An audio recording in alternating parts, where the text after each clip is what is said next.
guys, welcome back to my channel. It's your girl Noxie, aka the girl on site you already know. I hope you're good. I am super well, and actually today I have a pretty cool experience to share with you.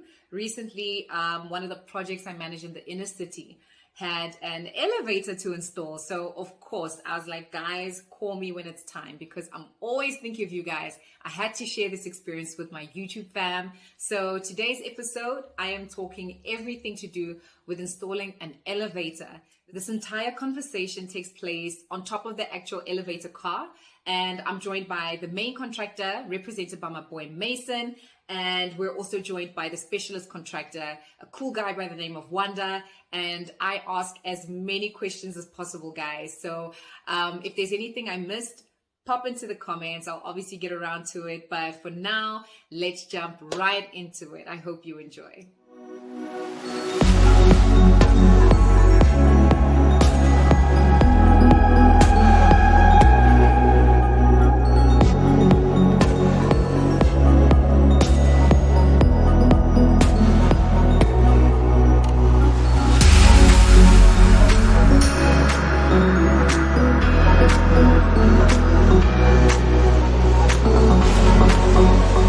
The load bearing capacity of this is 2,000 kgs because the 2 tons, because the cart itself, the elevator car, is only 800 kgs, 850 or so. That is such a slim margin, guys. This came 2,000 kgs, 800, and then you've got all of this, the motor, you've got us on here. Oh, crazy. Combined, we're probably like a baby elephant. Exactly. This is insane. So this motor is the stable. This is our stable. Mm-hmm. Oh yeah, I can see these. Yeah. Crazy stuff. Oh, all right. So as I was explaining before, I think before we actually started, what we said is that the car gets built on the ground floor in the pit. And these rails then get fixed, and the lift basically goes up with the rails. Yes. So the last rails, obviously you see now we stopped at just on the 4th floor. So we've got 4th and 5th to do, and the lift is at full height. And Wanda can explain to you the process of each one of these rails, and the length of each one of these rails is 5 meters. Okay. And all 5 floors, how high is this entire shaft? We measured it at just use the x-axis. Got the blue here.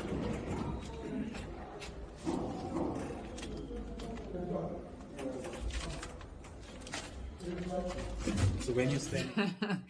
Clearly, I put Wanda on the spot by asking how high the elevator shaft was. But essentially, this is a 5-story building. It's a residential building. So in South Africa, actually, you have to put in a lift as long as you exceed 4 stories. 4 stories is the highest you can go in any residential development without a lift. So we call it a 4-story walk up. But in this instance, we're in the city and there's 5 stories. So of course, now the lift needs to get installed. And a quick, fun fact. I mean, like I said, this is for residential developments, because commercial developments, actually, you'll find that there's a lift in the complex, even though, maybe it only goes up 1 story, and because of the foot traffic in a commercial development, you really want people to get around much quicker. So even though it's only going up 1 story, you want those shoppers in and out of there quick. So you'll put the lift in. So anyways, in this instance, it's 5 stories, and beyond the 5 stories that the lift needs to cover, above that last floor, there's like a bit of a tolerance, like an allowance of about 1.8 meters. And that's supposed to accommodate the lifting equipment, like the motor itself. But also beneath, the ground floor, where the last floor that the lift will travel to, there's also another allowance there, about 1.5, 1.8 as well. And what that accommodates actually is something called a stopper. So this stopper has a sensor fitted onto it so that, as the lift comes down, it senses that stopper and then it stops. So I think this goes beyond the lift programming as well. I think it's like an added measure to make sure that, the lift doesn't travel beyond, ground floor. Could you imagine, like, it, goes short of the door and then the door opens and the and the floor is like, too high. So that's what the stopper does. And let's see what else we can take a look at.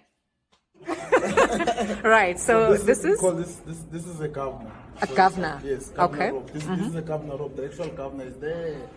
If you can see it there. Oh, there at the top. Yes. Okay, cool. That's also on one of the lift hooks. On the lifting hooks that they've casted. And what does this do, It basically? stops the lift from overrunning. Okay. So, if it running overruns, speed is 1 meter per second. So if the lift goes more than Travels faster than 1 meter per second. This is what will stop it. Yes. Okay. Wow. this is supported on the hook, it's only on the one side, or you put it on the other side. So it's only on the. Oh yes, we can see here. There's none this side. This side will be a machine. So it's always opposite the machine. Oh, okay. Hey, safety measures. Awesome. Right. So this is a temporary power source to lift Just to lift us up and down so we can be able to work on top of that. while you're installing. Yes, Right. installing. So then now, when it comes to the element that he explained in terms of how does the lift know when to stop at each level, what is that called? We call that the commissioning side of the lift. Oh, so when you commission the lift, you start to put those in. Now Awesome. the lift is still under deep construction. So once this is out, maybe next week we'll have the lift on slow speed connected to permanent power, using its own machine, its own ropes, not this. Its own, Oh yes, this is also temporary. yes, this Okay. is also temporary. So its own ropes. So now, what you've cast in the slab for this temporary lift, what happens to it? Are you still going to make use of that with the final installation? Oh, okay. It stays in. So it was simply for the purpose of installation. For installation. All and, right. and also in future for repairs. If Okay. they want to change the motor, they can use a chain lock, or they can either use this. If Yes. there's a problem with the motor, any problem, then you can just put the lift on that so Awesome. How long does this installation take? Literally from building the lift car itself to installing these guardrails These are and guide rails, yes, These are main guide rails. all of it. So how long does this installation take? So this installation should take 6 weeks. Should take. But one Yeah, you doesn't see, I was do it still thinking. He answered it. But one doesn't do it because he started 1 week But it late. depends. You can't really say, because the challenges that we face while we're installing, you understand. Of course, there's always challenges. So, But like he said, But it's a 6 week installation. so it's a 6 week installation, but then Wanda's going to do it in 5. yeah, I'll do it in 5. Then there's a commissioning side of it. It also takes 1 week when we commission. Or 1 week commissioning. Oh, that's actually quite fair. I mean, 1 week of commissioning for an entire lift is actually quite awesome. You want to make sure that it is safe. So what I'm saying is that in the guide rails, your precision tolerance is very minimal. Your guide rails need to line up precisely so that your lift, as it runs, because it runs on these guide rails, it needs to be a Yes. smooth ride. If you have a bit of an overlap here, you'd feel that bump like hitting a pothole. Absolutely. The precision here is optimal. Wow. We put oil so it keeps. So it runs smoothly. Okay. So these are guard shoes. Yes, guide shoes. Guide shoes. Guide rail shoes, yes. I honestly assumed it was going to be wheels or something, but yeah, it's the 21st century, can't be using wheels. Right, so Wanda tells me that actually there are lifts that do use wheels, and it's a variety of reasons. I mean, aside from the functionality of it, there are some designs where the elevator uses wheels as an aesthetic appeal, so especially in glass elevators where you will see the different mechanisms, the counterweights and all of that. So sometimes they'll use that as a means to give people something to look at, some wheels going up and down, turning while the lift is going up. But so I learned something new. It's not as if it's the 21st century. We don't use wheels on elevators. So, hey. Can you go up? Yeah, we can go up. We're going up, guys. Check up a bit, just.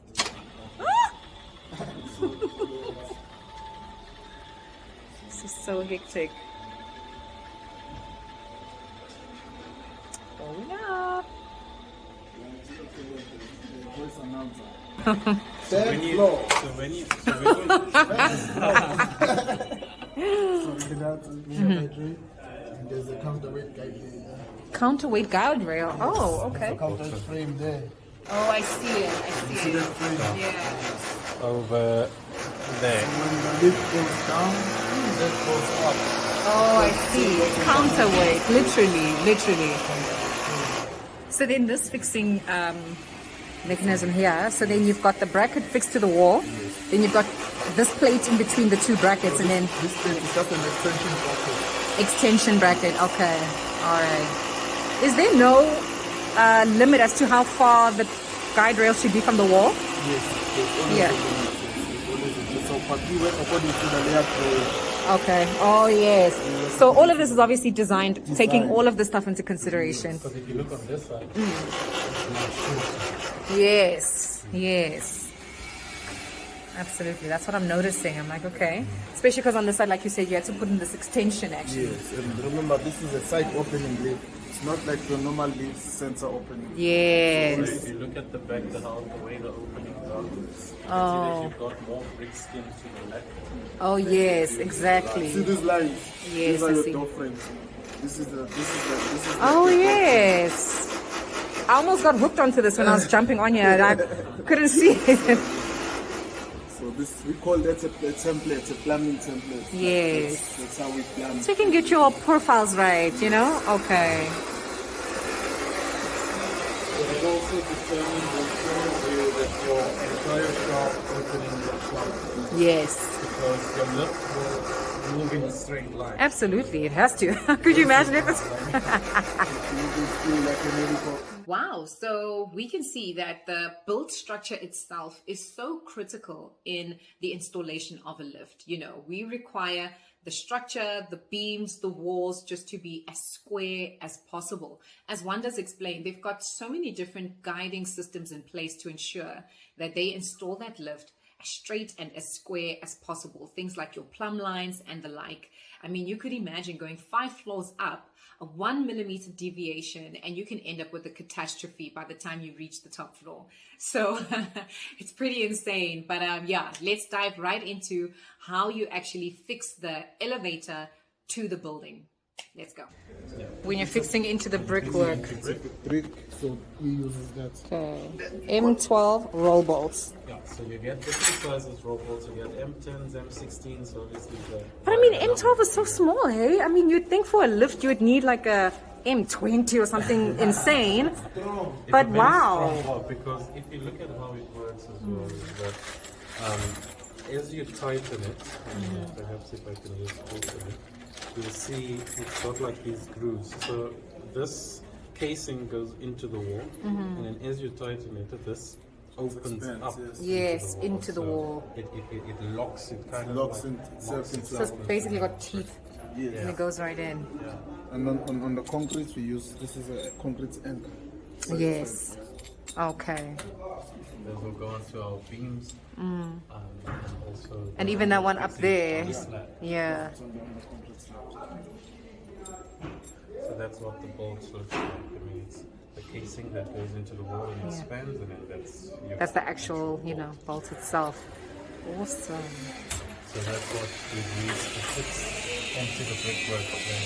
And when you fix into brickwork, it's always important to not fix into the mortar joint. but fix into the Absolutely. brick itself. And are these solid bricks, or is it the ones like hollow bricks on the inside? So those are stock bricks. They're Stock solid. bricks. Yeah, they're Solid stock bricks. Awesome. I mean, could you imagine if it wasn't? The staircase landing. Oh yes, on the other side. On the other side. Yeah. So what we did is the staircase that you walk on is fixed on.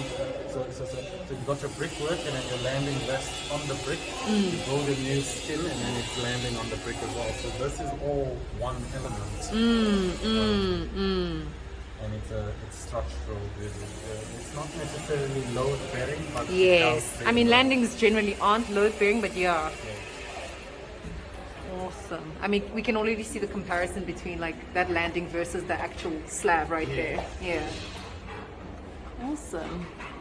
Right, so because the installation is incomplete, what we did was we went up to the 3rd floor, then we jumped out, and then we went up the stairs to the 5th floor to take a look at what they've installed right at the top of this lift shaft, and also for us to have a view from the top. So let's take a look.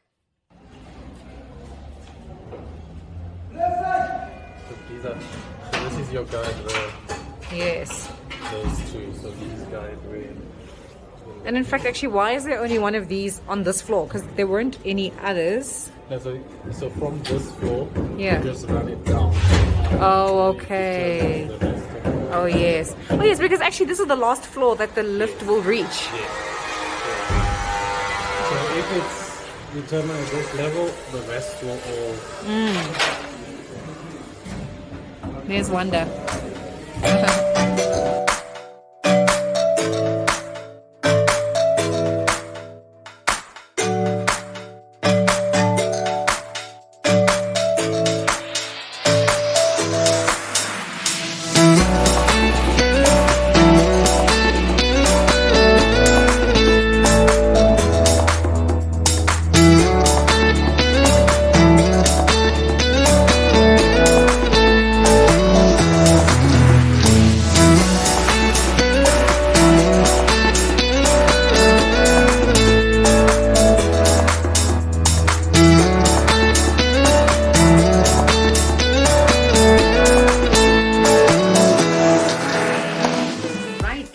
How cool was that? I mean, have you ever seen an elevator being installed? I think that this was so cool, and I'm so glad I had the opportunity to share this with you. I mean, this was so fun, and the guys were so accommodating. And if anything, please hop in the comments if you've got anything further to ask, or if there's anything else you want to know. I'll definitely give Maycen a call, holla at Wanda, and of course get back to you on everything you want to know. But for now, I think we can call it a day on this episode, guys. Obviously, I'll see you soon. But for now, like, subscribe, and of course, share the content, guys. Share it. Let's get more people involved. The more, the merrier. I'd love to engage with you more. So, hey, for now, I'll say bye. Cheers.